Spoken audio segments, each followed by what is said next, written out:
en especial a don Elías Marín, nuestro colega, que nos está haciendo el honor de ayudarnos con esta charla el día de hoy. Y los dejo en manos de don Álvaro Rojas, que es el profesor nuestro actualmente que va a presentar a don Elías. Entonces, muy buenas noches y muchas gracias a todos por su asistencia. Adelante, Álvaro. Bueno, muchas gracias a Abel y Luis Alberto, y por supuesto muchas gracias a Elías, y espero que estés muy bien. Hace días no nos hablamos y estás muy ocupado. Es que eso es lo que pasa cuando los arquitectos se vuelven famosos. Ya cuesta mucho conseguirlos y hablar con ellos. Bueno, a ver, aquí me mandaron un currículum de Elías, pero yo algo sé de Elías, porque él llegó al Studium Generale cuando yo era tutor ahí. Si mal no recuerdo, debe haber sido como en 1982, no me acuerdo. Por ahí. Yo me regresé a Nueva York precisamente como en abril o mayo del 82, terminando el primer cuatrimestre. Sí, creo que sí, y tal vez fue en el cuatrimestre anterior, en el 81, no estoy seguro, pero y recuerdo que Elías estuvo conmigo en la tutoría, con un grupo de estudiantes que estaban empezando la carrera, si mal no recuerdo. Bueno, ya hace muchos años de eso, tal vez no me acuerde de todo muy bien, pero ahí conocí a Elías, y eventualmente un día nos encontramos ya cuando él era arquitecto y tenía algunos años de ejercer, y yo había regresado de mi segunda estancia en Nueva York, y creo que fue en una exposición de esas que llamaban Casa y Oficina, en aquella casa donde el Studium estuvo un tiempillo antes de irse a Barrio México. ¿Verdad que fue así? Fue ahí que estabas exhibiendo algo, vos, Elías. Ahí nos reencontramos, y después, después, nos volvimos a distanciar un tiempo, y después volvimos a encontrarnos varios años después. Así es el amor, Elías. Elías es un queridísimo amigo, un queridísimo colega. Bueno, ya saben que se graduó. Aquí me mandaron un breve currículum. Voy a asegurarme de que digo algunas de las cosas importantes y luego termino. Se graduó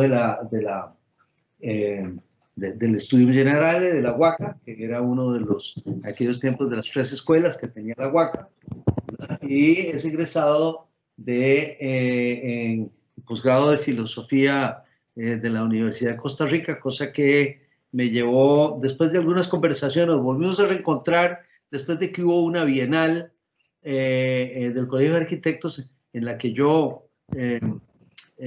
sometí mi casa, donde actualmente vivo. Por supuesto no gané nada, no importa, no tengo ningún resentimiento, pero Elías me hizo unos comentarios muy interesantes sobre lo que él vio de mi casa, y ahí yo en ese momento tenía la Universidad del Diseño, entonces me gustó mucho un poco cómo se manifestó él, no solo de la casa, sino de las ideas que él expresaba, de la lectura que él tenía de la arquitectura, y lo invité a ser profesor en la U del Diseño, y nos acompañó ahí, si mal no recuerdo, hasta que yo vendí la licencia en el 2009.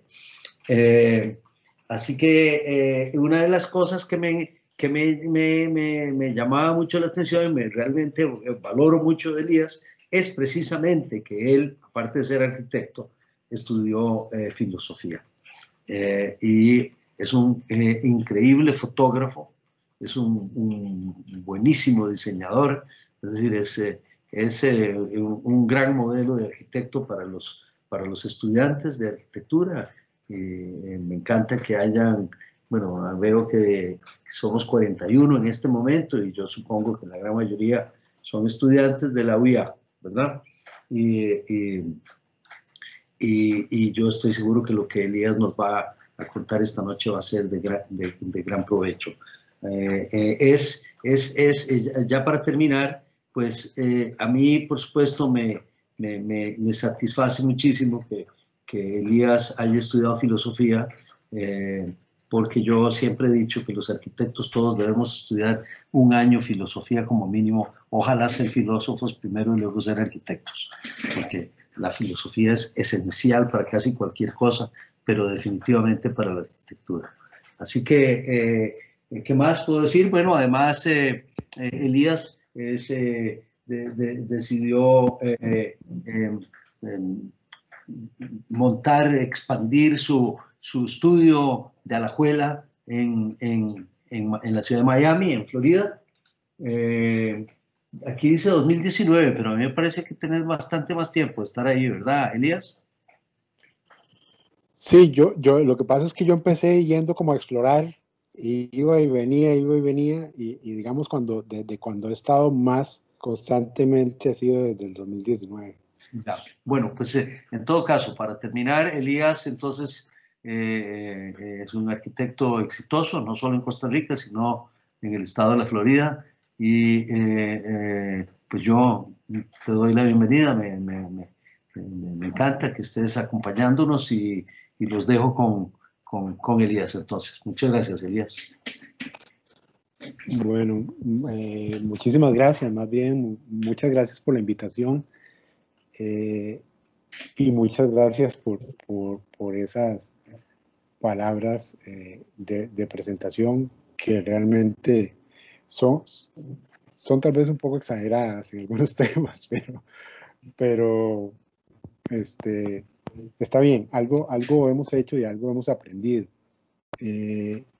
Lo que yo quiero compartir hoy, le puse ese nombre, desconexiones, pero separados, como conexiones y desconexiones, como una serie de ideas que no necesariamente siguen una línea, ¿verdad? No necesariamente siguen un guión,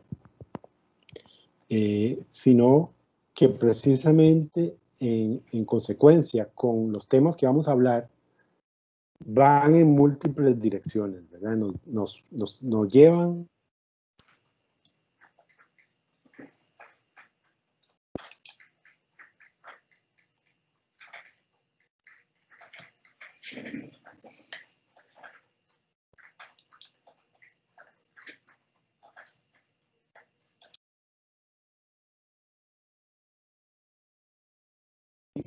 tomando unas palabras de Vittorio Gregotti.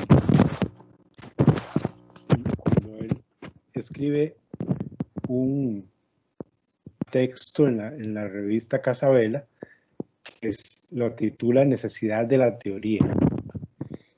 Y ahí habla de varios puntos que tengo aquí indicados, de que la reflexión teórica no es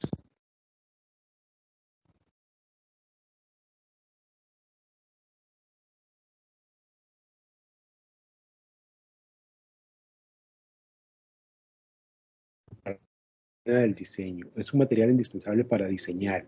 No es que yo me dedico a hacer teoría y dejo de diseñar. Y tampoco es que dejo de diseñar, olvido la teoría y me dedico solo a diseñar. Porque entonces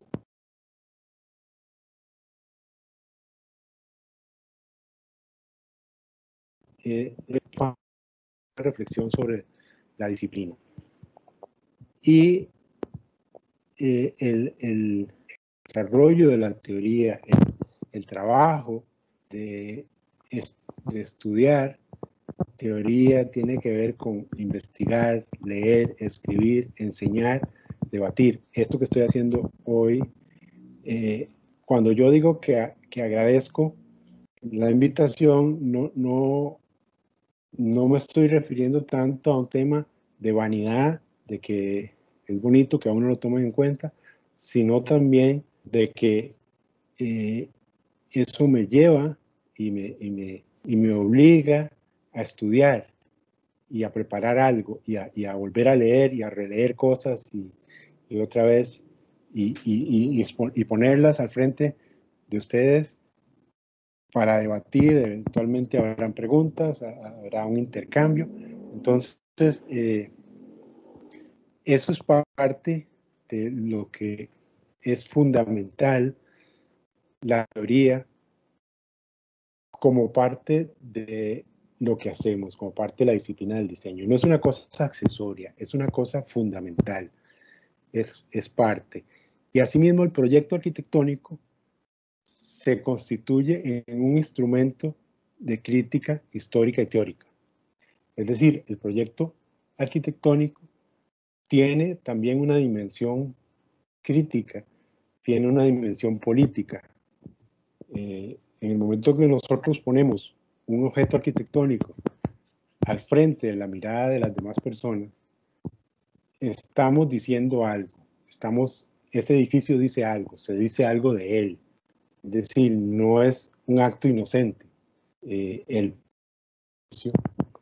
frente a la mirada de los demás y ponerlo a interactuar en la ciudad y ponerlo a construir ciudad, a construir ciudad y además a construir la vida en la ciudad, porque nosotros hacemos la ciudad, nosotros la construimos, pero ella después reopera sobre nosotros en el ámbito simbólico y nos cambia la forma de pensar, nos cambia la forma de ver el mundo. Entonces, lo que yo estoy haciendo al poner un edificio al frente no es para nada inocente, porque no solo va a alterar la vida de otras personas, sino la mía también.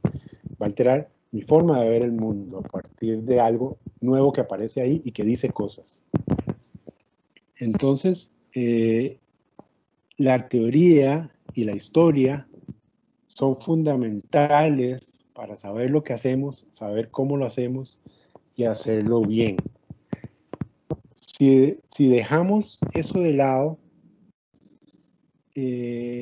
dejamos de hacer arquitectura realmente. Nos convertimos en constructores, nos convertimos en alguien que sabe hacer planos, pero que no realmente hace arquitectura.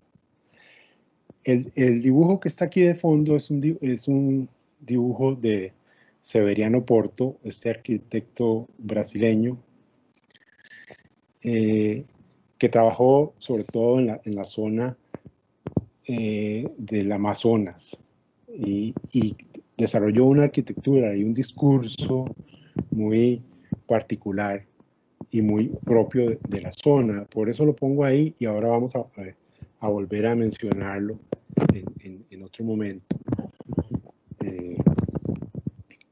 Con el tema de esto del discurso local, ¿no? Ahora, sí quiero hacer una aclaración porque es importante y es una confusión que he notado que es bastante común, digamos. Aquí hay un concepto de Eisenman hecho fue uno con el que participó para el concurso que hubo en Roma para las iglesias del jubileo del año 2000.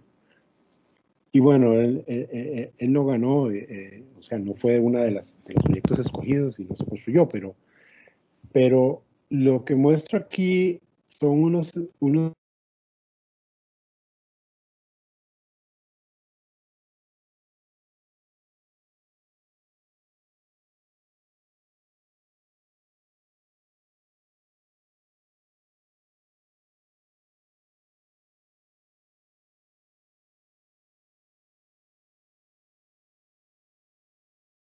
conocido los procesos de Eisenman en el tema de sus diagramas, cómo él trabaja el diagrama y lo va desarrollando y dice que el diagrama llega a un momento en que adquiere autonomía y va hablando el diagrama y va haciendo autoconstruyendo su proyecto.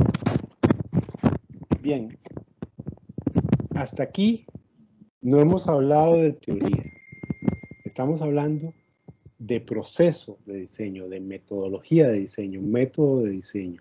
y concepto, ¿verdad? Porque, hago la aclaración porque muchas veces se confunde la teoría con el concepto que soporta un proyecto, ¿verdad? Pero la teoría es mucho más abarcante, la teoría va más allá, la teoría abarca una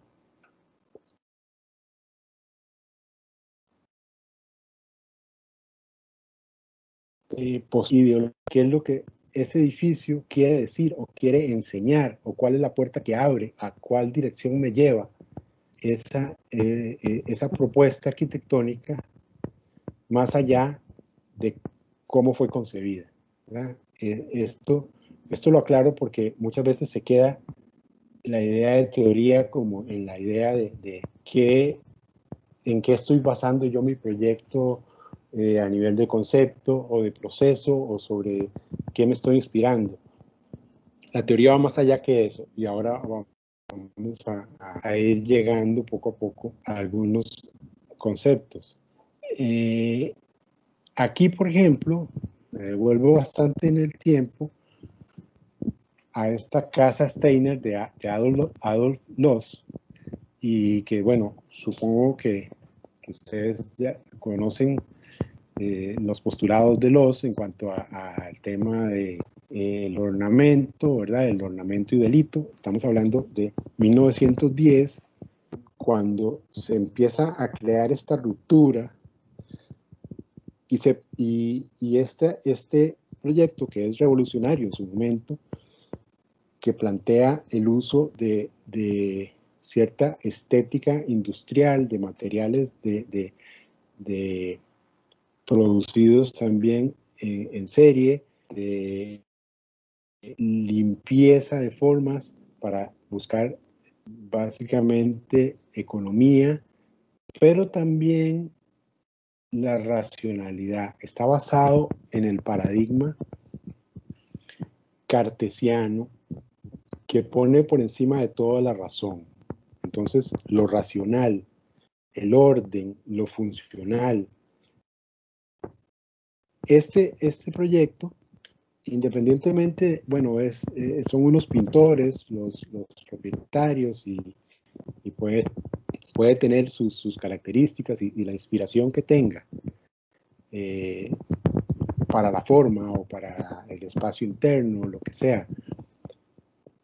Pero más allá de eso, es una propuesta ideológica, es una propuesta que abre, que da un mensaje, que da una directriz hacia esto que yo estoy construyendo al mundo de la arquitectura global. Estas ideas, estas cosas son las que se deben tomar en cuenta, estas son las cosas prioritarias, esto es lo importante. Bien, aquí hablamos de principios tratamos el paradigma cartesiano. Cuando hablo de paradigma es como una especie de marco donde se engloba el pensamiento de una época. Digamos que en un momento vivimos todos bajo un paradigma que pensaba que la Tierra era plana, por ejemplo. Después viene Galileo y hace sus demostraciones y llegamos a la conclusión de que no es plana, es redonda. Ahí hay un cambio de paradigma. O sea, el marco que sostenía el pensamiento se cae, y entonces caemos dentro de otro, ¿verdad? Entonces hay otro nuevo paradigma. En este momento, cuando se hace este proyecto, estamos dentro del paradigma cartesiano, racional, digamos, la razón por encima de todo, la ciencia como la guía, la que nos permite encontrar la verdad y conocer la naturaleza con certeza y con precisión. Básicamente, lo que no es ciencia, lo que no es producido por la razón, es secundario. Entonces el conocimiento intuitivo, la intuición, la emoción, todo esto, se pasa como a la penumbra, como a un espacio de lo superfluo, de lo no sustentado, de la superstición, ¿verdad? Entonces, en este ejemplo, aquí vemos una propuesta, un edificio que tiene una propuesta teórica, que la plantea. Y para volver al ejemplo anterior, eso es independiente de cuál fue la inspiración o el concepto o lo que sea. Es el marco filosófico, teórico que soporta esta propuesta. Y bueno, estamos hablando de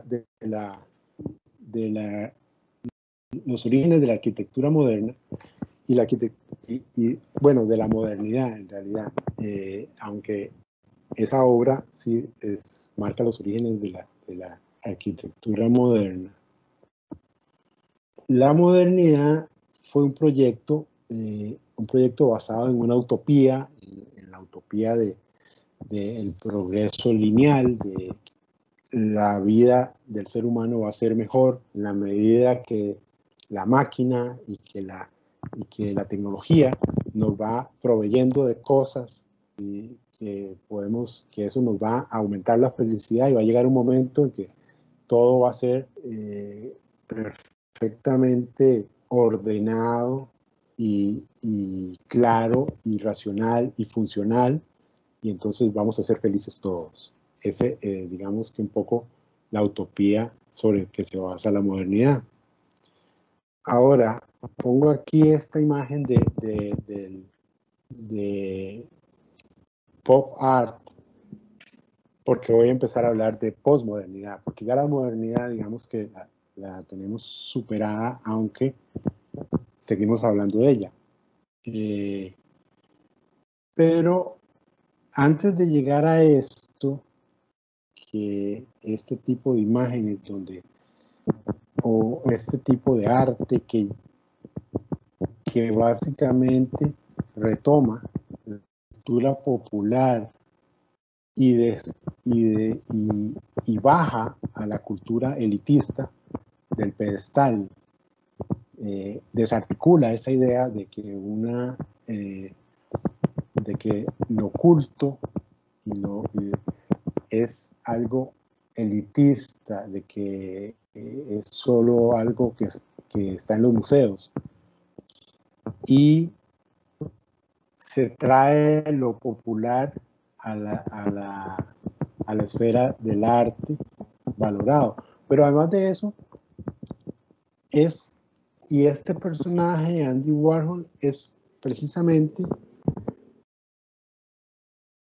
eso, porque él hace esto, hay también un cuestionamiento sobre el mercado del arte y el arte como objeto del capital, y sin embargo, él es parte de esa, o sea, él se constituye en parte de esa mercadeo del arte, ¿verdad? Pero esta imagen la pongo para introducir un poco cómo la modernidad empieza a desarticular, la posmodernidad empieza a desarticular y se convierte casi que en un momento inicialmente en la idea de desarticular todo lo que la modernidad fue.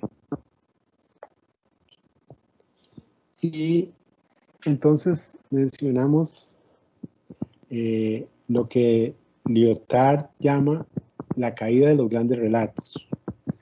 Es decir, la modernidad está sustentada en grandes relatos unificadores, que son como especie de historias que nos organizan el mundo, que nos organizan el panorama epistemológico.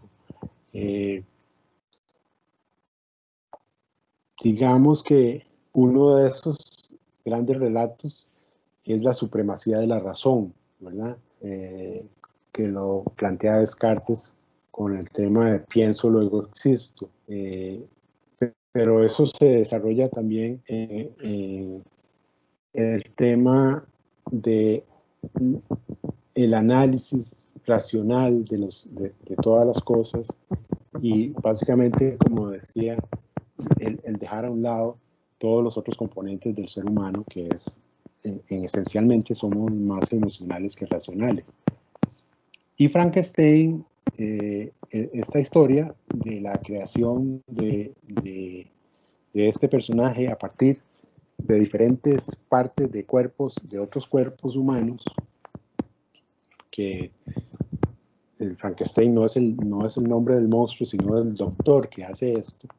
Lo que esta historia representa es lo que llamaría Bastian el cronotopo del momento, o sea, ese cruce entre el tiempo y espacio, que es la coordenada que él llama cronotopo, un cruce entre tiempo y espacio en un momento dado específico, que es lo que refleja el pensamiento del momento. Y Frankenstein, esta novela, refleja eso, esa esperanza o esa creencia de la capacidad casi infinita,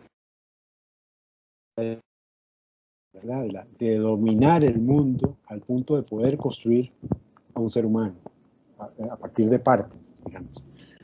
Entonces, esta historia, esta novela es representativa de uno de esos grandes relatos, la supremacía de la razón. La razón es la que nos va a llevar a dominar el mundo y la que nos va a llevar a lograr un mundo feliz y equilibrado y todo para todo el mundo. Eso sabemos que tiene sus manifestaciones en la arquitectura, pero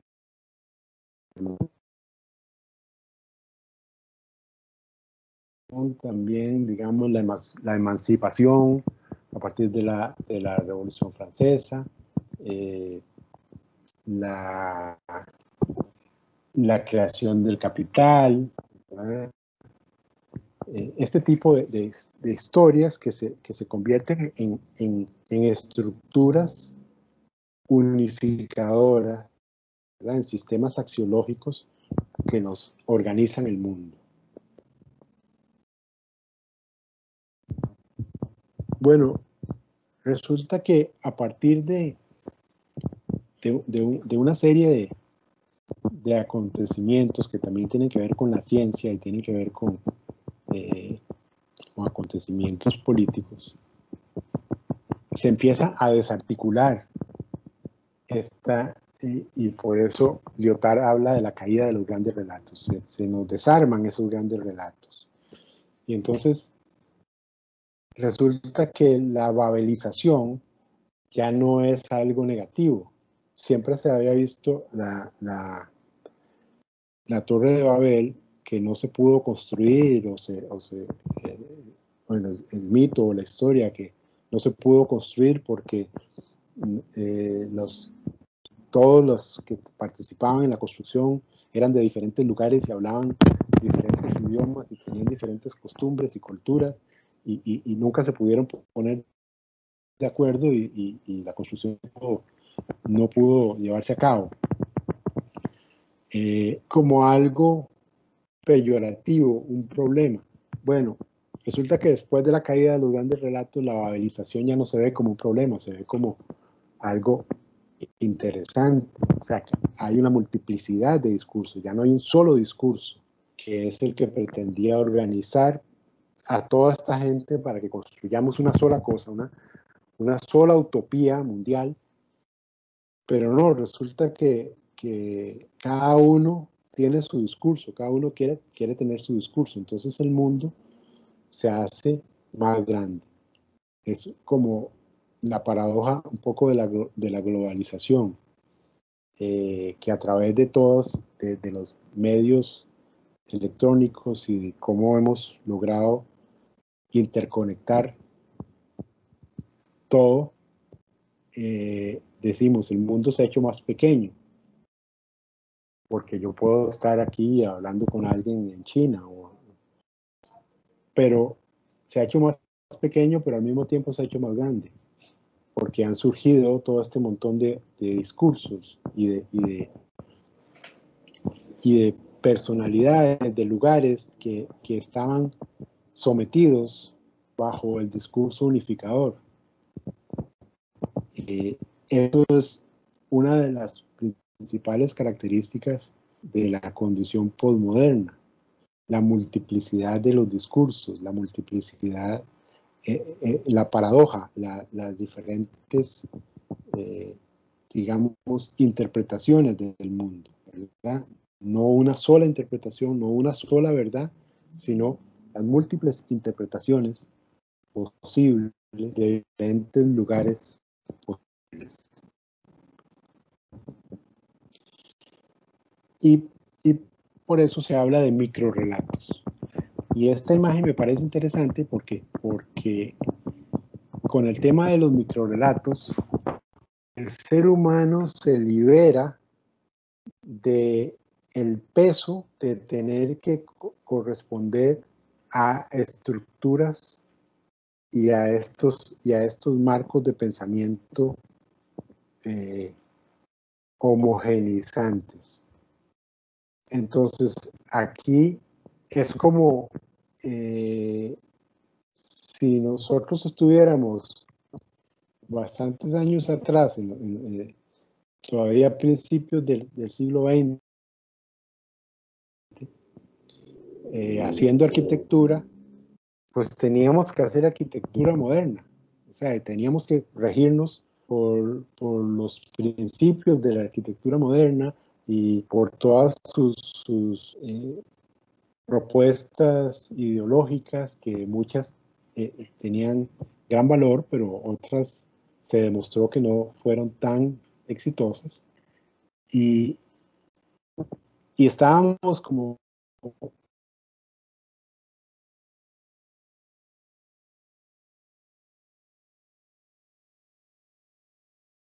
esa estructura de la arquitectura moderna se convirtió como en una especie de religión casi, ¿no? Había que seguir eso. Cuando se desarticulan estos grandes relatos, caemos en los microrrelatos, y esta imagen me gusta porque las piezas ya no están todas amarradas por una imagen, que sería la que las obligaría a ponerse en una determinada posición, sino que cada pieza no tiene una imagen que la relacione con las demás. Entonces puede ser autónoma, puede generar sus propios discursos, ¿verdad? No es parte nada más de un discurso unificador. Bueno, ¿cómo hemos llegado ahí? Ahora, pues, ¿cómo hemos llegado ahí y qué además ha pasado en medio de todo esto, ¿no? Y esta imagen es una imagen de enero del 91, posiblemente muchos de los que nos escuchan no habían nacido, pero es la que se llamó la Guerra del Golfo, y esta es la Operación Tormenta del Desierto.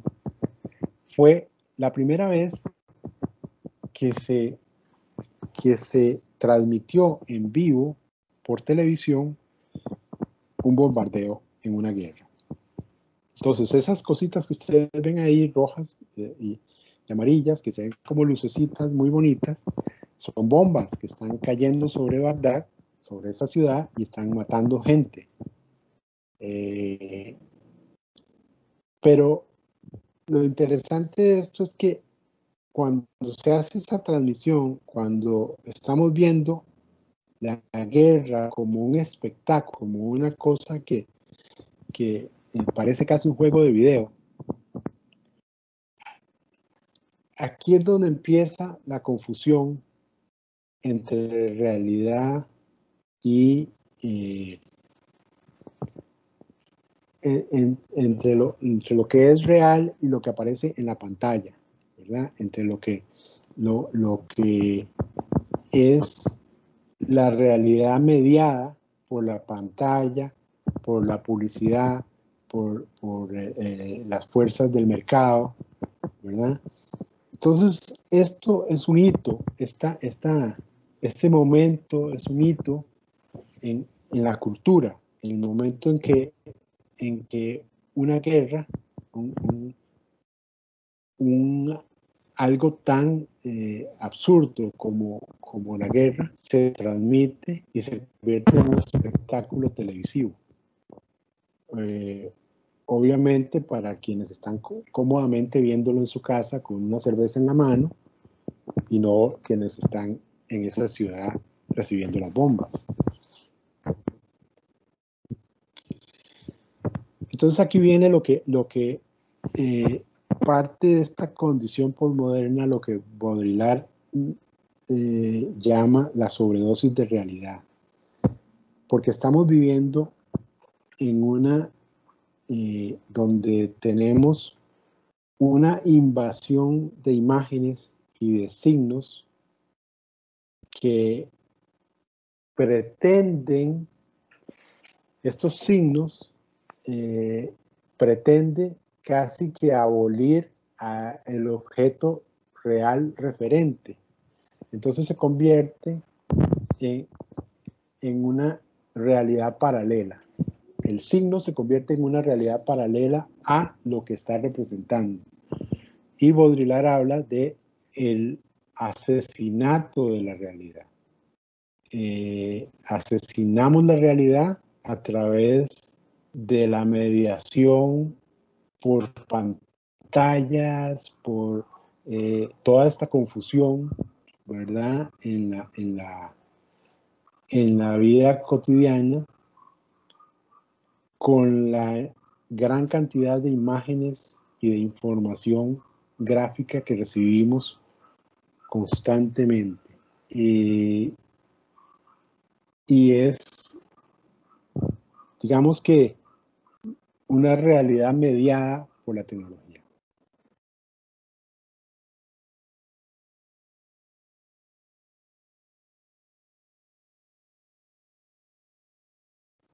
Una contraposición a esta idea, porque el pensamiento complejo diría, bueno, esa realidad mediada también es parte de la realidad, ¿verdad? Es una complejidad más de la realidad. Pero bueno, digamos que Baudrillard nos trae por esta idea del asesinato de la realidad a través de los medios electrónicos, de la tecnología y de esta profusión de imágenes. Básicamente, la confusión es tal, y ustedes lo pueden ver muchos en su vida cotidiana, que casi que si algo no aparece en una pantalla, no es real, no existió, digamos. Y incluso se lo dicen a uno los gurús estos del comercio y todo. Si usted hace algo y no lo pone en imágenes, en una pantalla, es como si no lo hubiera hecho. Y la gente necesita aparecer en una pantalla para legitimar su existencia, casi. ¿Verdad? Pero esto también tiene sus problemas, ¿no? Porque es un poco como el personaje este de Borges, Funes el Memorioso. Funes el Memorioso es un personaje que tiene una memoria tan prodigiosa que él ve a una persona y puede recordar después cuántos cabellos tiene esa persona, cuántos, no sé, las cejas, cuántos lunares tiene. O sea, es una memoria tan prodigiosa que dice Borges, es tal lo que ocupa esa memoria que Funes no puede pensar, es incapaz de pensar, porque todo su cerebro está ocupado por la memoria visual de lo que recibe. Entonces, bueno, un poco caemos en eso, ¿verdad? O sea, podemos estar tan invadidos de imágenes que se nos puede escapar la vida real, se nos puede escapar la perspectiva. Bueno, parte de lo que ha llevado a esta deconstrucción, el pasar de los grandes relatos a los microrelatos, tiene que ver con los llamados nuevos paradigmas del pensamiento, que ya no son tan nuevos, pero si se dan cuenta de una cuestión particular, y es que pasamos de un paradigma, del paradigma cartesiano, de la supremacía de la razón, a una multiplicidad de paradigmas. Esta imagen, que es de un artista japonés que construye este espacio con infinita cantidad de espejos, ¿verdad? Y por eso se ven todas las luces reflejadas y personajes en varios lugares, todo.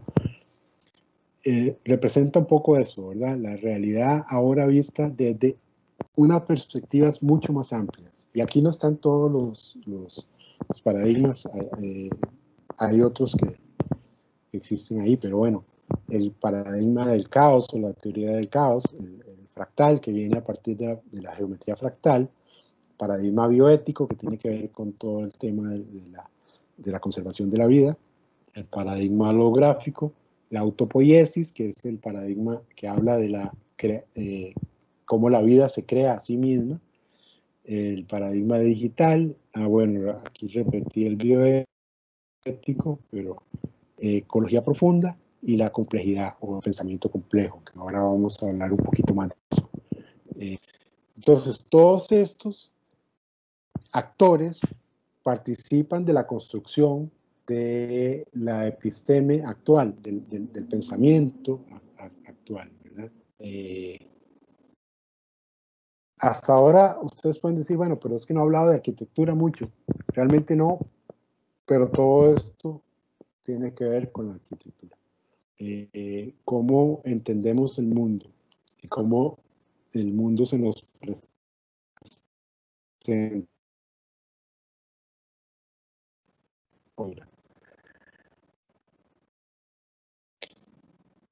Y como un ejemplo, la geometría fractal, ni siquiera hay que irse muy lejos, está en la naturaleza, pero fue planteada como una forma de geometría con más capacidades para representar las diferencias o las particularidades de la naturaleza versus la geometría tradicional de las figuras geométricas euclidianas,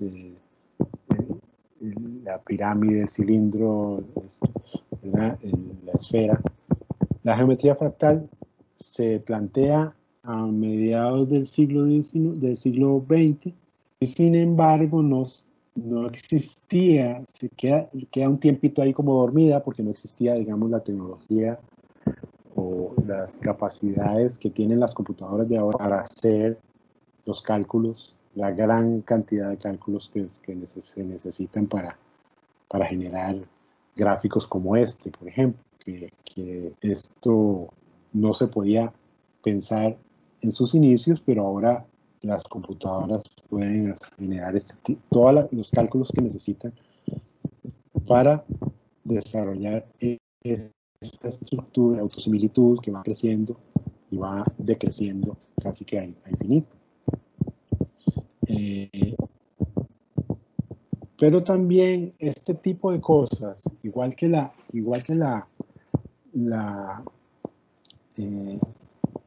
física cuántica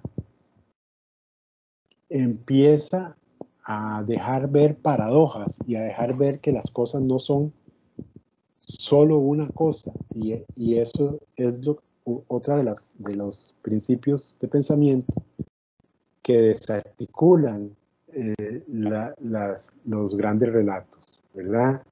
Que ya no es lo uno o lo otro, no, es lo uno y lo otro.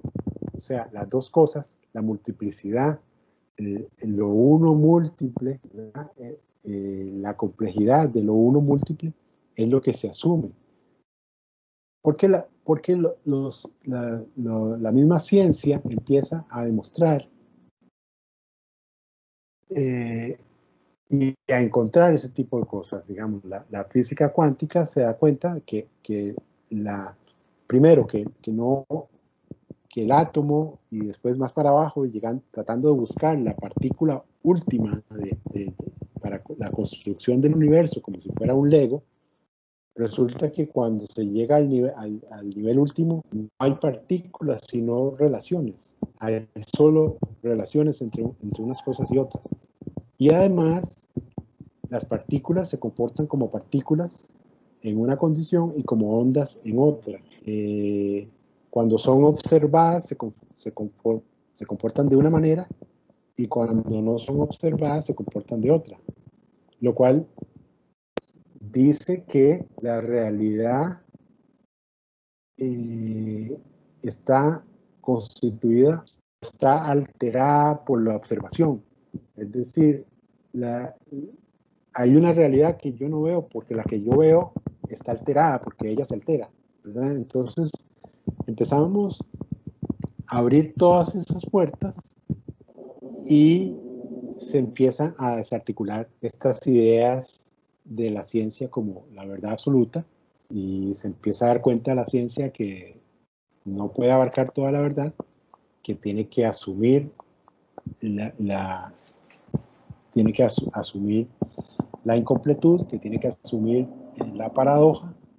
Y, por ejemplo, esto que se conoce como la esponja de Sierpinski, que está basada en un dibujo bidimensional, digamos, cada una de las caras de este cubo sería la alfombra de Sierpinski, pero cuando se arma como tridimensional,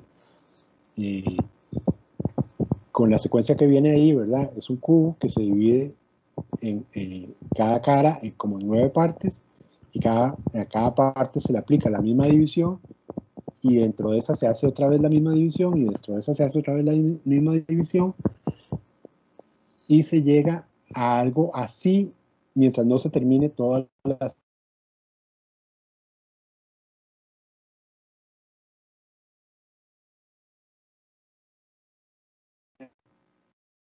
volumen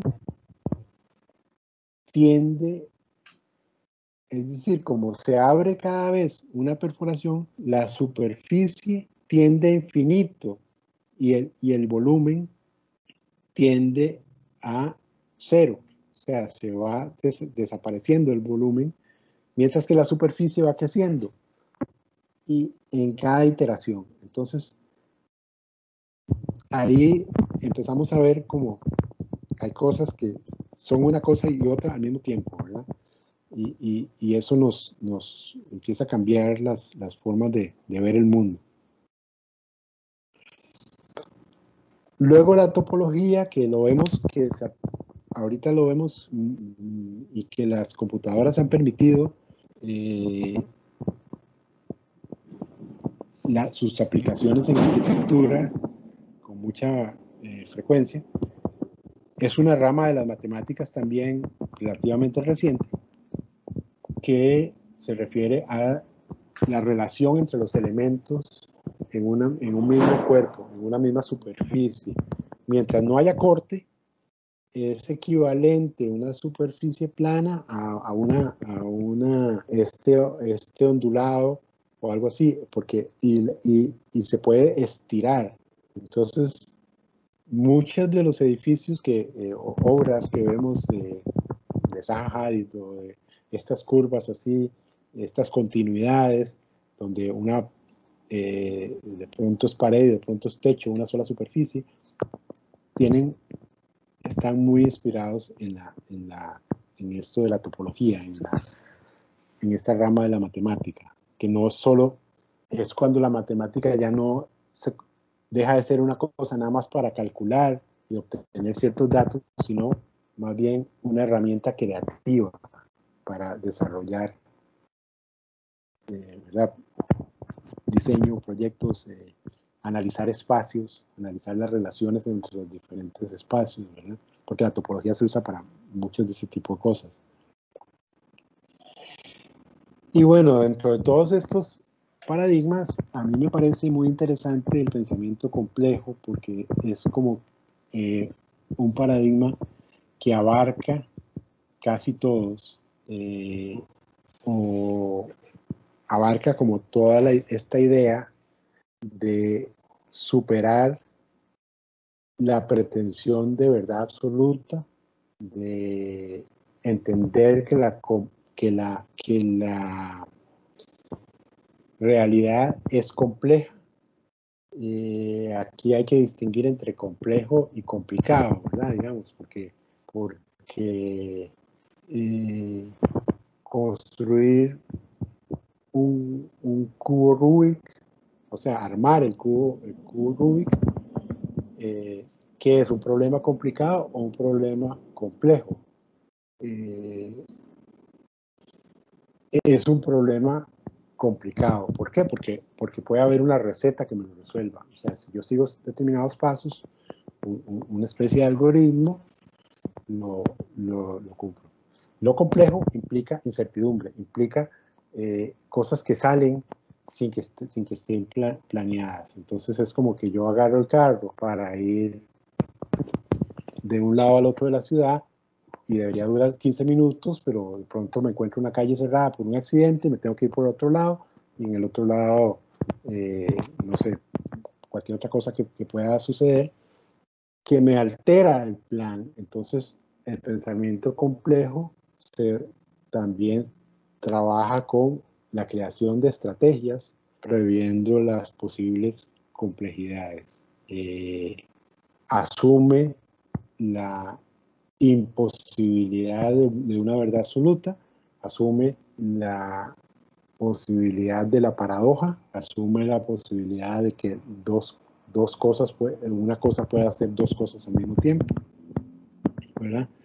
Eso es un tema muy interesante que yo creo que todos los arquitectos en este momento deberían estar empapados de lo que es el pensamiento complejo, ¿verdad? De cómo estamos pensando el mundo ahorita, porque esto tiene que ver con la educación, tiene que ver con... esto es una fotografía.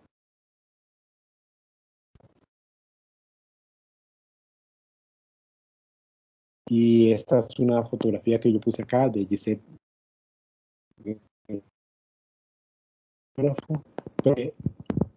Lo que trato de expresar con esta fotografía es esta postura del pensamiento complejo que sabe que hay algo ahí, que sabe que tenemos una realidad que conocer, pero que no la podemos llegar a conocer completamente. Hay como una especie de velo. Tenemos que jugar con ciertas estrategias para irnos, ir entendiendo, irnos comunicando con esa realidad. Bueno, dejamos acá el pensamiento complejo y ahora voy a volverme un poco al tema de los grandes relatos con la arquitectura moderna, que es el reflejo o un trasunto de la idea de modernidad, ¿verdad? Que plantea una serie de leyes, estos supongo que lo conocerán bastante bien por sus cursos de historia de la arquitectura, ¿verdad? Plantea una serie de parámetros que debe cumplir la arquitectura y sobre todo con la intención de mejorar la vida, de alcanzar esa utopía, ¿verdad? De lograr la vivienda para todo el mundo, de utilizar todo el poder de la industria y de la industrialización para crear, solucionar los problemas de vivienda, solucionar todos los problemas de habitabilidad del hombre. Bien, a partir de todo lo otro que hemos visto, la arquitectura moderna también sufre esa caída. Y bueno, esta fecha, esta demolición de estos edificios en Estados Unidos, eso fue una cosa que propuso Charles Jenks, pero bueno, todo el mundo le ha hecho caso en eso, donde él dice que esta es la fecha que marca la muerte de la arquitectura moderna, digamos, la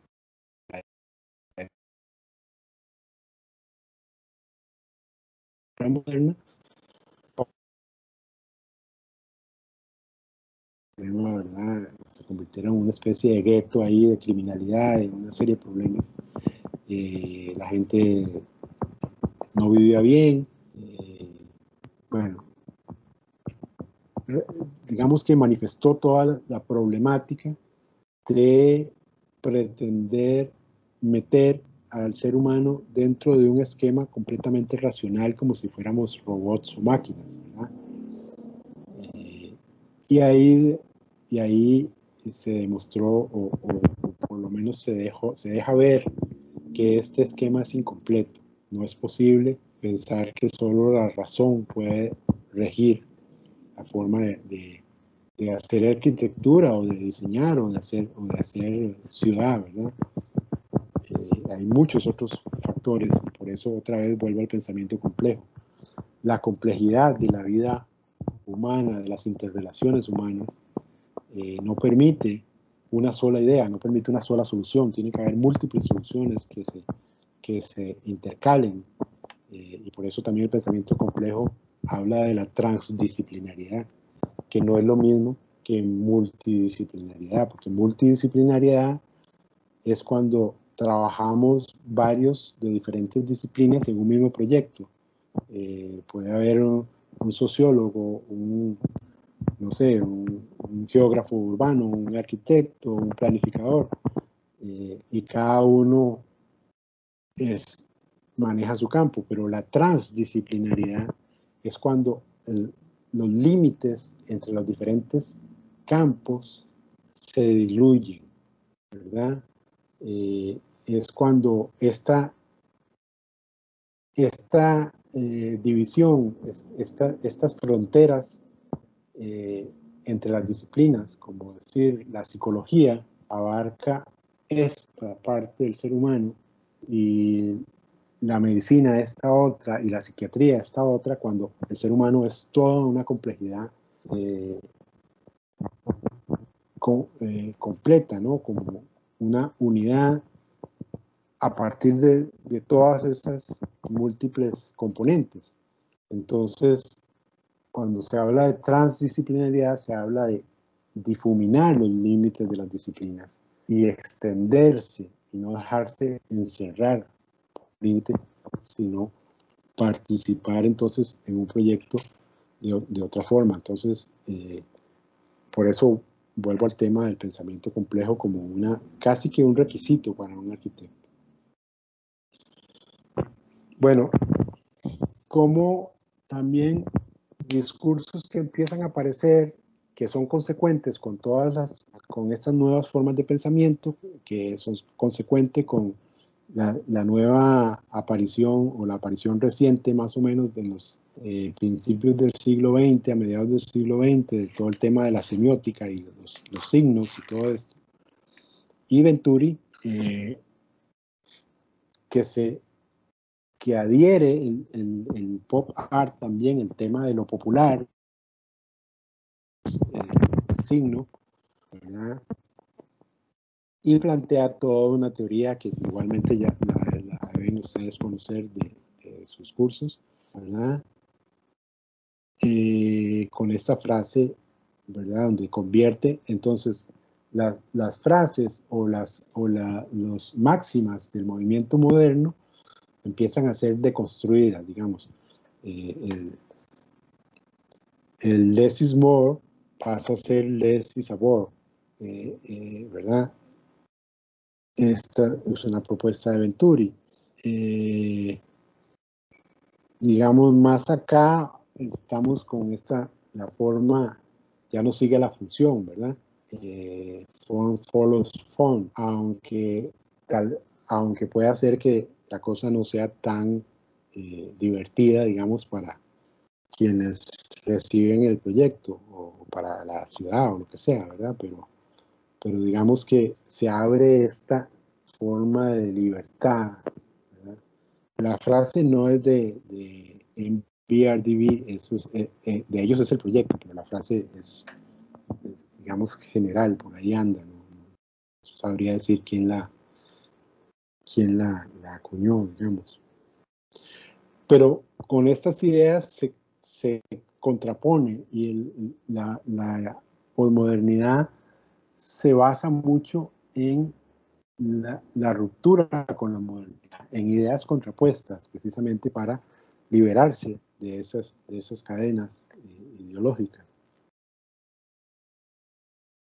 Y bueno, aquí vuelvo a Eichmann por lo siguiente, porque al principio cuando dije, esto no es teoría, refiriéndome al tema del concepto y del proceso de diseño, ¿verdad? Vuelvo a Eichmann porque es un personaje muy interesante y porque además hay una confusión o una simplificación muy común, porque a él se lo relaciona con la deconstrucción. Y la deconstrucción, he escuchado a gente, incluso en charlas en universidades, hablar de la deconstrucción como un tema, digamos, físico, de agarrar un volumen y desarticularlo y volverlo a articular. Y bueno, eso puede ser una forma de construcción, pero no es de la que habla Eichmann.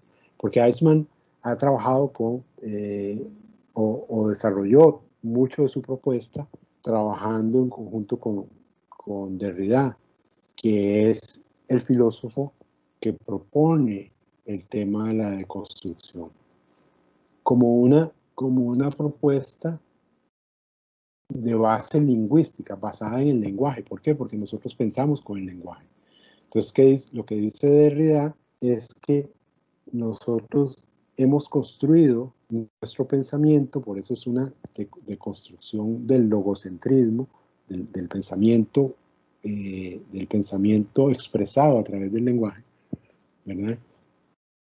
Que hemos construido nuestro pensamiento occidental a partir de dicotomías que son, digamos, de opuestos, que son bueno, malo, hombre, mujer, realidad, imaginación, ¿verdad? Entonces, ¿qué pasa? Que en estas dualidades siempre hay un término que es el perdedor, y entonces se convierte también en una forma de poder, en una forma estratégica. Bueno, eso es todo un tema que es bastante complejo, pero Eichmann ha tenido la paciencia de trabajarlo, entenderlo y además proyectarlo sobre la arquitectura. Entonces, cuando él hace este tipo de cosas o las otras cosas que hizo con las casas en sus primeros trabajos, él no está nada más jugando con una forma. Su propuesta es básicamente desarticular la forma tradicional de hacer arquitectura. O sea, él está hablando de una metaarquitectura, es decir, una arquitectura de la arquitectura. O sea, ¿cómo yo puedo desarticular la forma en que se ha venido haciendo arquitectura toda la vida y reconstruirla de otra manera? ¿Verdad? Es una cosa muy pretenciosa, pero bueno, él ha desarrollado todo un tema teórico sobre esto y esa es su propuesta. Entonces, me interesaba aclarar que no es un tema meramente volumétrico, ¿verdad? Es un tema mucho más complejo, ¿verdad? de cómo nace el edificio, digamos, del sitio. Por ejemplo, ustedes ven que mucho de su trabajo es casi una proyección de la topografía, ¿verdad? Es como esta idea de que no es algo que yo traigo y pongo aquí, sino que es algo que surge como de la tierra, ¿verdad? O sea, hay toda una propuesta. Es complejo, es muy denso, digamos, entrar en todo lo que Eisman propone. Y bueno, sin entrar a valorar si sus edificios funcionan, no funcionan, si han sido exitosos o no han sido exitosos. Esto es lo que él propone. Esto es teoría de la arquitectura. Esto es alguien que está planteando una propuesta teórica, más allá de sus formas o sus conceptos o su inspiración para cada proyecto. Hay una envolvente mayor que genera las ideas y las formas de proyectarlas. Ok, si estamos hablando de los pequeños discursos y los discursos locales, digamos la individualidad, entonces, ¿quiénes somos nosotros? ¿Dónde estamos? ¿De dónde sale nuestro discurso? ¿Cuál es nuestro discurso? Ahora,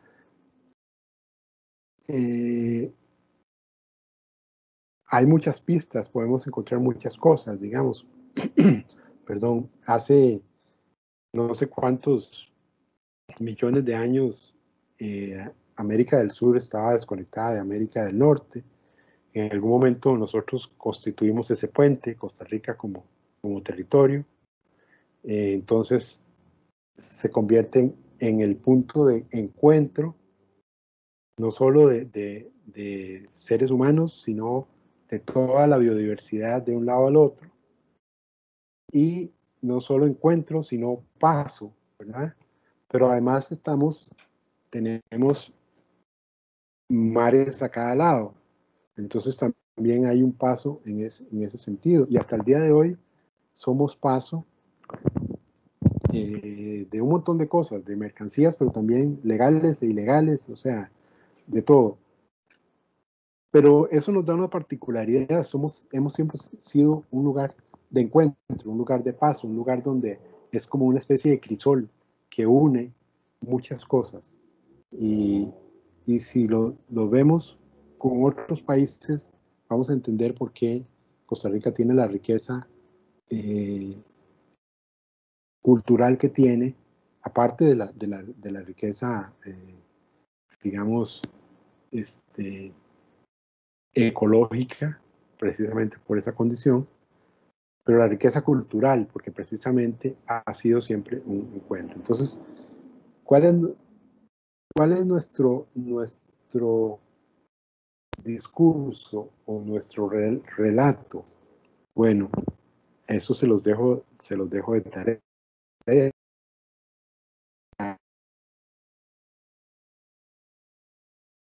No deberíamos de caer en la pretensión de un relato unificador, entonces, para Costa Rica. Eso también sería absurdo. Un microrelato puede ser un proyecto que yo desarrolle en Atenas, de Alajuela, y otro microrelato es un proyecto en Guanacaste, con unas condiciones específicas, con un terreno específico, con una vista y un asoleamiento específico, ¿verdad? Ese es un microrelato. ¿Cuál es la importancia de esto? Es que nos liberamos de la necesidad de pertenecer a un sistema axiológico. Hacemos lo que tenemos que hacer en el lugar y en el momento. Hacemos una arquitectura de aquí y ahora, de lo que yo necesito en este momento y cuáles son mis posibilidades tecnológicas incluso.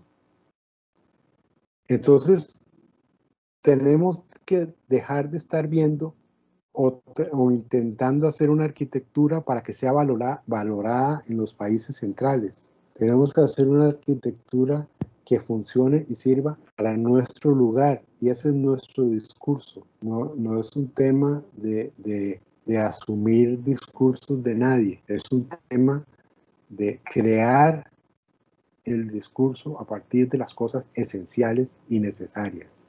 Una buena protección contra el clima, un respeto por el lugar, y un respeto o un aprovechamiento de las tecnologías locales, de las experiencias locales, de lo comunal, de lo sostenible para una comunidad, ¿verdad? Y por ahí vamos a encontrar cuál es y cómo construir nuestros microrrelatos. Eso es una tarea que les puede llevar muchos años y todavía hacer arquitectura o hacer proyectos por mucho tiempo y no estar muy claros todavía en eso, pero hay que leer y estudiar y ubicarse en las formas de pensamiento contemporáneas para poder ir construyendo ese relato y que tenga peso y que tenga, digamos, una sustancia válida. Bien, aquí voy a pasar a una parte, digamos, como es como casi que dos charlas en una, porque aquí voy a entrar en un tema que considero muy importante en este momento en el que estamos con esta invasión de realidad virtual, de mundo, un mundo alternativo que es el mundo dentro de la pantalla, para hablar de lo que, y esto es algo que es fundamental en la construcción de ese microdiscurso, el dibujo a mano como forma de pensamiento. Las manos han estado relacionadas con la creación toda la vida. Y lo vemos en esta es una interpretación de la parte esta de la pintura de la creación de Adán, donde Dios está creando o está dándole vida a Adán a través de la mano, ¿verdad? La mano es la que genera la transformación y la que hace que ese ser adquiera vida. Y la que hace que lo que llamamos cosas, o sea, en el ámbito de las cosas, en la naturaleza, un árbol, una piedra, el agua, ¿verdad? Las cosas dejan de ser cosas y pasan a ser objetos cuando yo las transformo a través de una idea de diseño, ¿verdad? Entonces, es el paso de la cosa al objeto a través del diseño. Y ese paso ha sido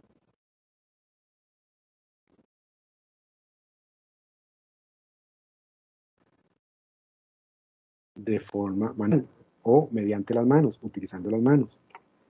Desde las primeras pinturas que aparecen estos autorretratos de la mano, ¿verdad? La mano como el elemento, digamos, fundamental. Y desde pequeños nosotros empezamos a conocer el mundo a través de lo áptico, de lo táctil, de lo que tocamos, de lo que sentimos, ¿verdad? El lenguaje además está constituido un 80% por lo gestual, y lo gestual está constituido en un altísimo porcentaje por las manos, por el movimiento de las manos. Yo aquí estoy hablando con ustedes y no me están viendo y estoy moviendo las manos, porque es una forma de expresarme y esta es una de los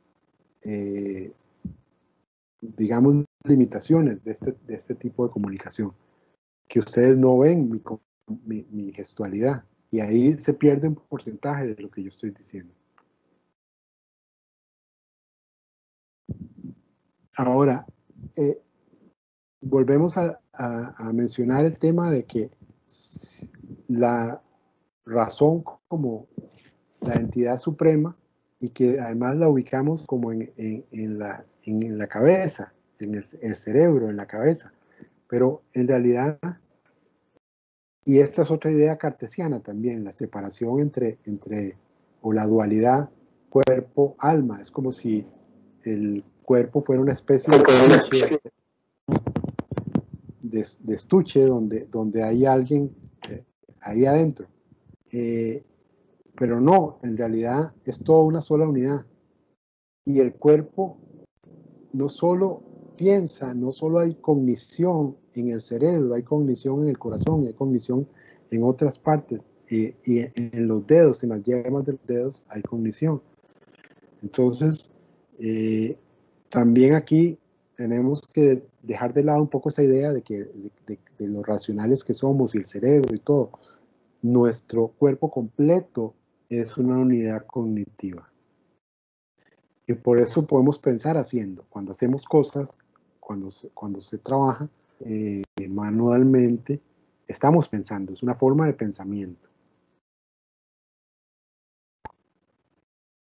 Bueno, aquí dice Heidegger, todo movimiento de la mano en cada una de sus acciones conduce al pensamiento. Toda acción de la mano está enraizada en el pensamiento. Proyección de una idea que está, como diría Kant, en lo inconmensurable, y yo la trato de traer a lo conmensurable a través de un trazo en un soporte específico. Y no digo, ahora no quiero caer en el tema de que si esto es mejor que trabajar en computadora, no, porque son dos cosas que están ahí y que tenemos que saber aprovechar las dos y vivir con las dos. No es en lo que sí quiero ser enfático es en que el dibujo a mano no se debe dejar de lado, porque es una forma de pensamiento, no es una cosa nada más que hago por divertirme o porque o porque es bonito o porque soy un arquitecto de la vieja época, porque cuando yo empecé a estudiar arquitectura, todo era a mano, ni siquiera se pensaba que las computadoras podían hacer lo que hacen hoy día. Pero cuando estaba terminando, ya las computadoras existían y hacían, servían por lo menos para hacer planos a nivel de unos 2D y 3D muy básicos. Y de hecho, yo presenté mi tesis, ahora que me estaban preguntando en la universidad, yo fui el primero que presentó la tesis o la prueba de grado ante la rectoría en una computadora. Y me quedé por eso, lo tuve que volver a hacer porque en ese momento pensaron que era como que yo había puesto nada más ahí hacer un proyecto de tal tipo y la computadora lo había hecho solo. Había...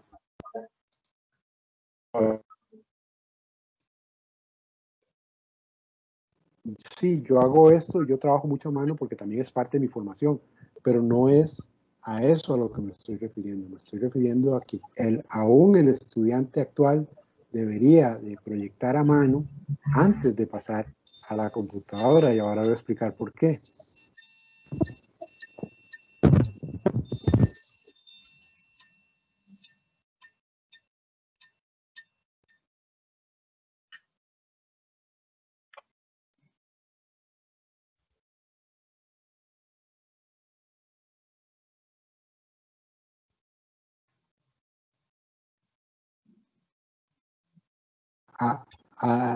Algo está pasando que oigo como un ruido Sí, de pronto se metió como un ruido también. ok. Pero sí todavía me escuchan, ¿sí? Sí, se escucha. Ok. Entonces digo que el diseño ocurre en ese espacio intermedio. Entonces, esa dinámica de dibujar no es una cosa inocente de proyección, nada más. Es que el dibujo, cuando yo trazo o trato de interpretar una idea en un trazo, en el papel que tiene su resistencia y que tiene su textura, y lo que va apareciendo ahí se me devuelve y va reconfigurando mi forma de pensar y va reconfigurando mi forma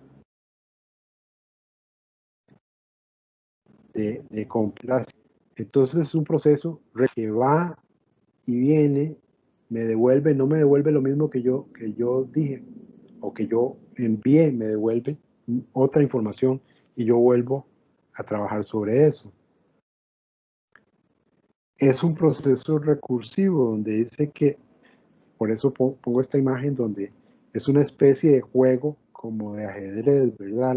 La imaginación intenta dirigir la mano, pero el dibujo que va apareciendo reopera sobre esa imaginación y la enfrenta y le dice cosas. Y entonces ella tiene que volver a replantear, ¿verdad? Y es una dinámica de construcción entre estas dos fuerzas.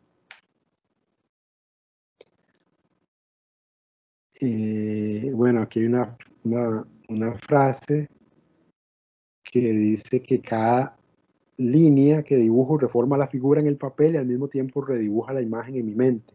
Y aún más la línea dibujada redibuja el modelo, porque cambia mi capacidad de percepción. O sea, esta idea, ¿no? De que es una cosa que va y viene.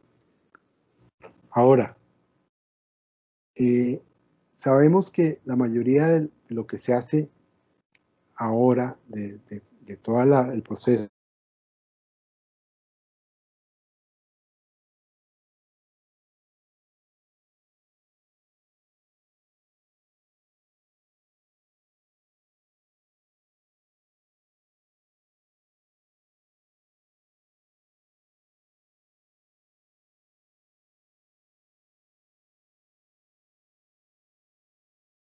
el objeto que yo pongo o este banco, un objeto de diseño, en algún momento ese objeto va a estar ahí en el mundo tridimensional.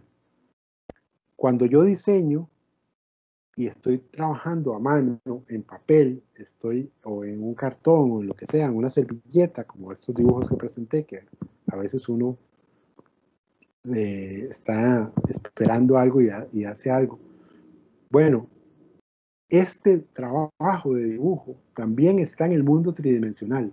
Entonces, eso me hace pensar a mí que hay una relación entre lo que yo estoy haciendo en el mundo tridimensional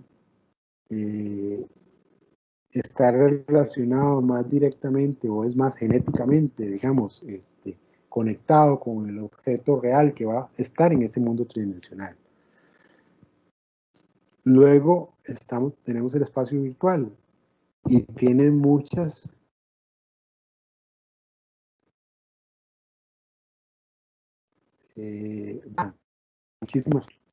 pero tiene limitaciones también, porque es un espacio meramente,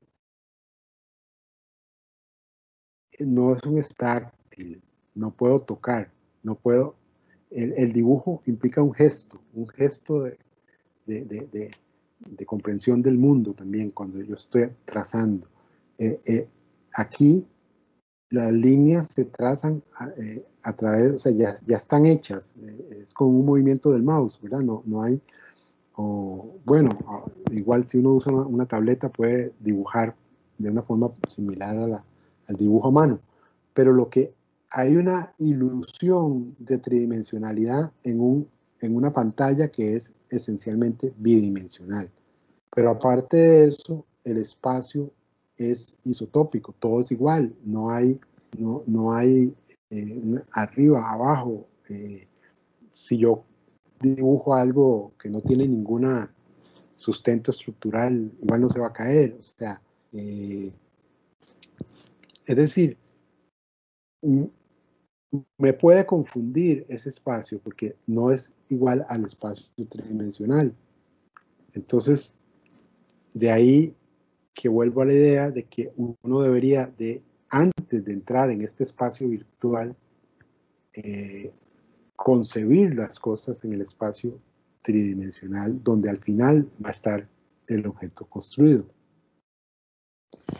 Y aquí nada más para, digamos, mostrar un poquito de algunas cosas que hemos hecho con esta idea, ¿verdad? De que no debe faltar el proceso manual, el proceso del modelado, de hacer pequeñas maquetas. Aquí estábamos estudiando como para unas pequeñas cabañas, el dibujo a mano, una pequeña maqueta de estructural o del esqueleto de la cosa, porque aquí lo que hicimos fue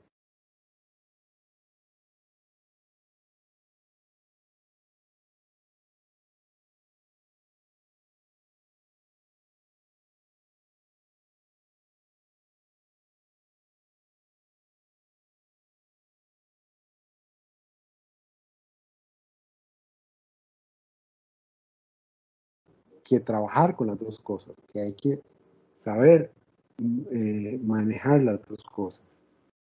Y después la computadora ya nos ayuda con los dibujos bidimensionales y todo esto, ¿verdad? Otra vez, aquí ya voy a mostrar un proyecto particular, un pequeño consultorio de homeopatía que se basa, o sea, que seguíamos con este tema de la investigación esta que estábamos haciendo con las cabañas y esta idea de sacar la estructura hasta afuera y crear como un techo casi independiente del cuerpo interno. Estos son como los dibujos preliminares con los que se empieza a crear, y aquí ya pasamos al mundo virtual y empezamos a explorar las formas, a explorar las posibilidades de materiales y todo esto, ¿verdad? Que es lo que permite también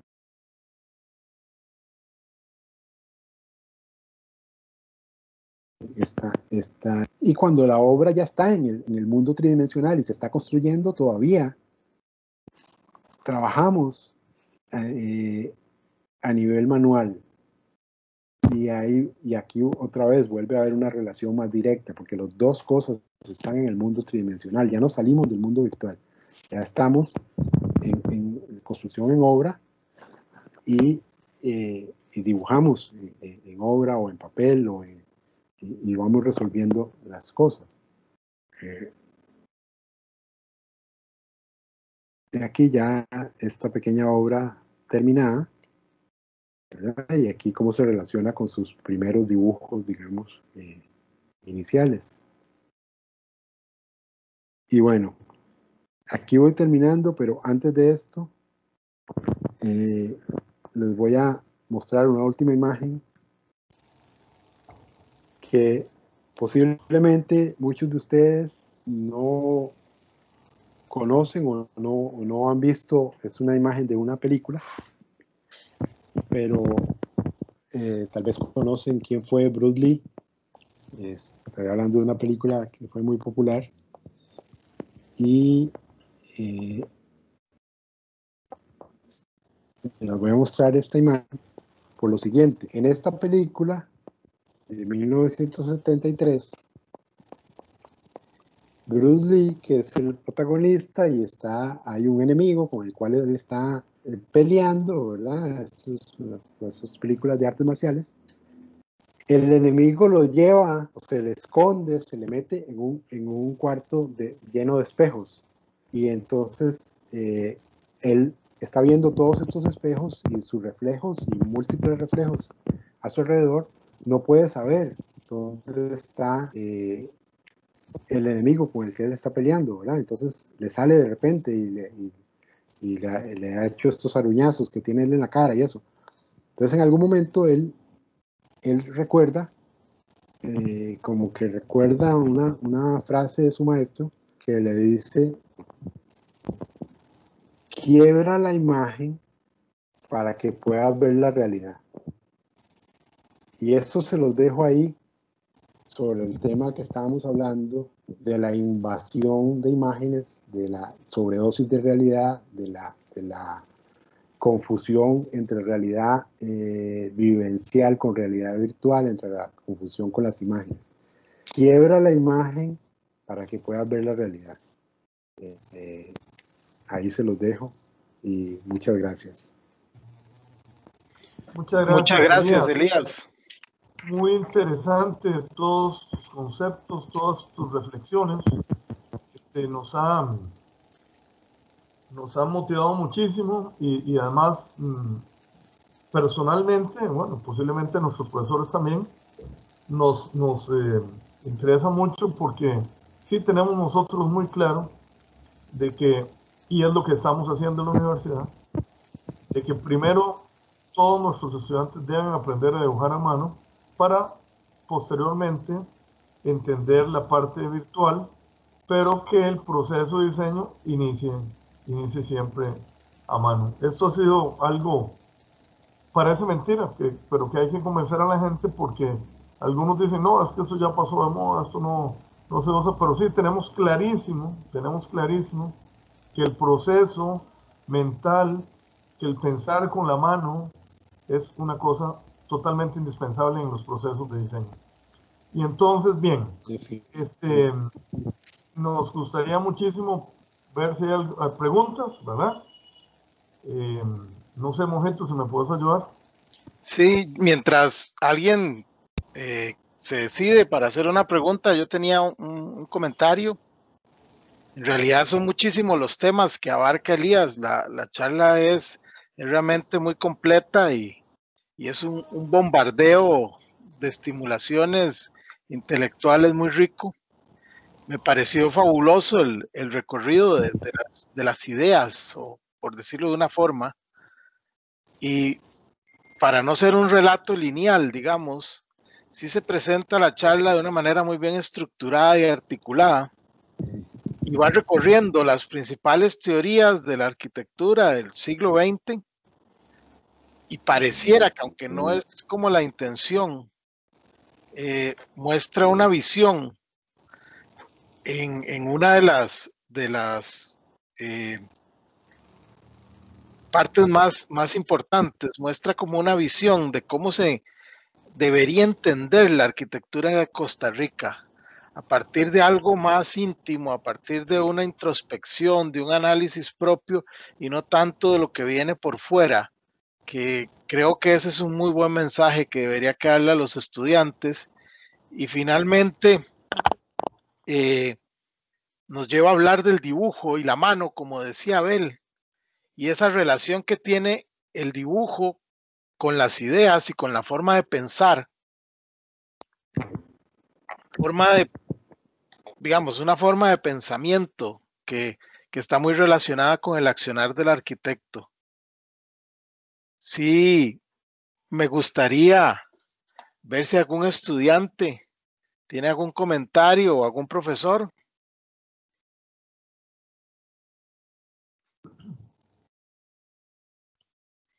No sean tan tímidos.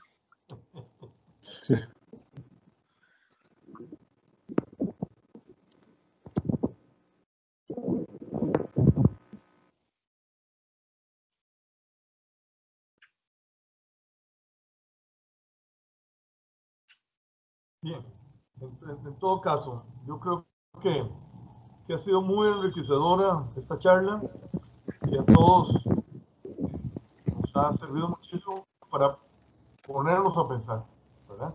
Y creo que de esto se trata, hacer arquitectura se trata de pensar. Bueno, ahí está Pareto, adelante, ambos. Micrófono, Álvaro. Muchas gracias, Abel. Sí, por supuesto, yo no podía esperar menos de Elías. Parte por eso lo tuve, lo invité para que me ayudara en el proyecto de la Escuela de Arquitectura del Diseño y me acompañó incluso por lo menos un par de años en las tesis, si no más. Me encantó la charla, Elías. Claro, bien documentada y bien sembrada en el pensamiento teórico-filosófico, que es precisamente lo que yo estoy tratando de enseñar aquí en la UIA desde el año pasado. Coincidimos prácticamente en todo, desde luego.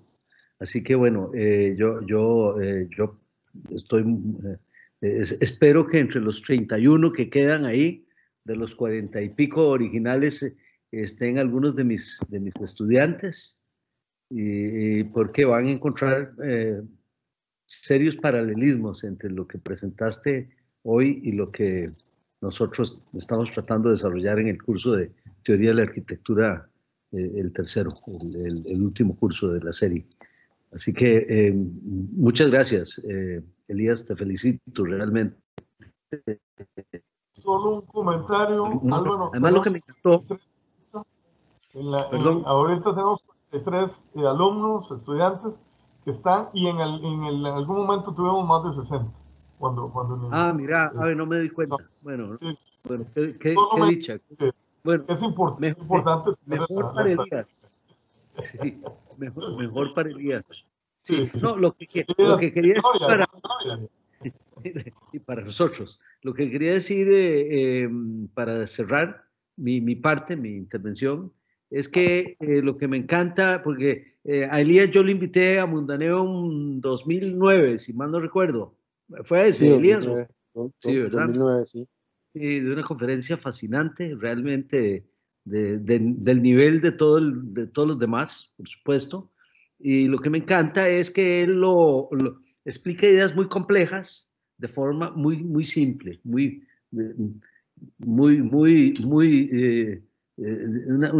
una forma que yo pienso que la mayor parte de la gente puede seguir el discurso y entender lo que Elías está presentando sin recurrir a discursos enredados, ¿verdad? Así que eso te lo agradezco mucho, porque esa es la mejor forma de transmitir conceptos, ideas y intereses. Muchas gracias, Elías. Un abrazote, ¿ah? Bueno, igualmente, muchísimas gracias. ¿Alguno de los muchachos quiere intervenir? Ahí veo todavía un montón. O profesores, no sé quiénes hay ahí. Mojeto, ¿alguien por escrito? No hay comentarios por escrito. En este caso, entonces, bueno, muchísimas gracias a todos, ¿verdad? Elías, por supuesto, muy agradecido porque has compartido todos estos conceptos tan interesantes, todas estas cavilaciones tuyas, tu pensamiento, lo has compartido con nosotros. Muchas gracias a nuestros profesores, los que nos acompañaron. Muchas gracias a todos nuestros estudiantes. Y bueno, nuevamente, muy agradecido, Elías, por tu deferencia de ayudarnos. Y bueno, si no hay más, entonces, muy buenas noches a todos. Buenas noches y muchas gracias, Elías. La charla de verdad muy buena y creo que muy provechosa para todos. Muchas gracias, buenas noches. Espero que sí, de verdad que haya sido de alguna utilidad. Y bueno, aquí estoy para cualquier otra cosa que me quieran invitar. Sí, claro, de hecho vamos a tener que invitarte más seguido. Bueno, Muchas gracias, hasta luego. Gracias, buenas noches. Gracias. Muchachos, muchas Cuídense gracias mucho. Hasta luego. Hasta luego.